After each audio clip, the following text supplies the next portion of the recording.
All right, well, breaking news just right now. We want to listen in as officials are giving an update on the plane and helicopter crash that happened overnight. Let's listen in. I have several updates today. I'm first going to turn to the Secretary of Transportation, Sean Duffy, and then you will hear directly from Chief John Donnelly with the situation update. Thank you, Mayor. Again, Sean Duffy here, Secretary of Transportation. We wish we were gathering for different purposes today. Just want to let you know that the Department of Transportation, the FAA, along with the White House, President Trump, local, state, and federal partners, all working together on this incident in unison. I couldn't be prouder of this team that's been assembled, working tirelessly. Mayor, I want to thank you specifically for your work. A few details I'd like to give all of you. And some of you reported this, but last night, if you live in the D.C. area, you would know that this was a clear night last night. The helicopter was in standard pattern. If you live in the D.C. area, you'll see helicopters up and down the river. This flight pattern is seen oftentimes when you live in D.C. This was a standard flight pattern last night as well. The American Airlines flight coming into land was in a standard flight pattern as it was coming into DCA.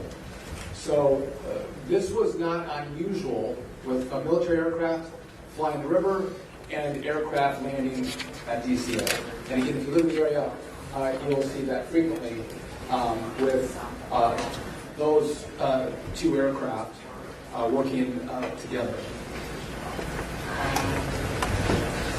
As many of you reported, we have located the two aircrafts. The fuselage of the American Airlines plane was inverted.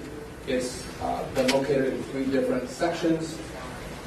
It's in about waist-deep water, so that recovery is going to go on today as that recovery takes place of the fuselage of the aircraft.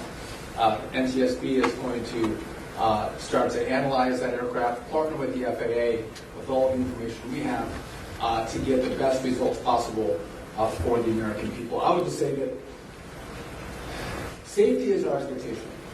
Everyone who flies in American skies expects that we fly safely, that when you depart an airport, you get to your destination. That did happen last night. And I know that President Trump, his administration, the FAA, the DOT, we will not rest until we have answers for the families and for the flying public. You should be assured that when you fly, you're safe. Thank you.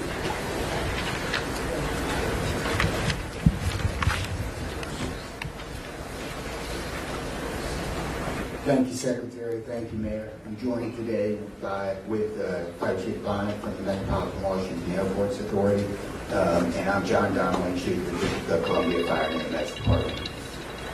Last night at 8:48, the control tower sounded an alert, which alerts responders to respond to a report of an aircraft crash on or near the airport. That sets off an immediate response from the Airport Authority Fire Department, from the District of Columbia and Metropolitan Harbor Patrol fire boats and other fire boats on the river in order to support that type of operation. Very quickly, this call escalated. It became, the responders realized that they had a plane crash and immediately escalated to a response that ultimately included about 300 people last night. These responders found extremely frigid conditions. They found heavy wind. They found ice on the water, and they're operated all night in those conditions.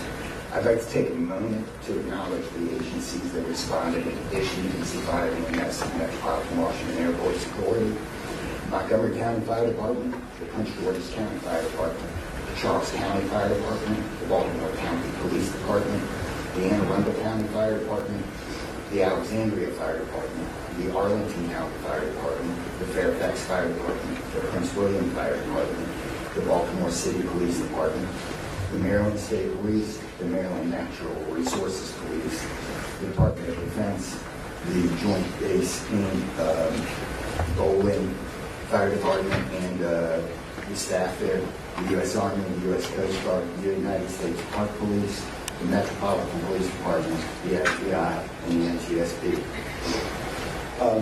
Despite all those efforts, we are now at a point where we are switching from a rescue operation to a recovery operation.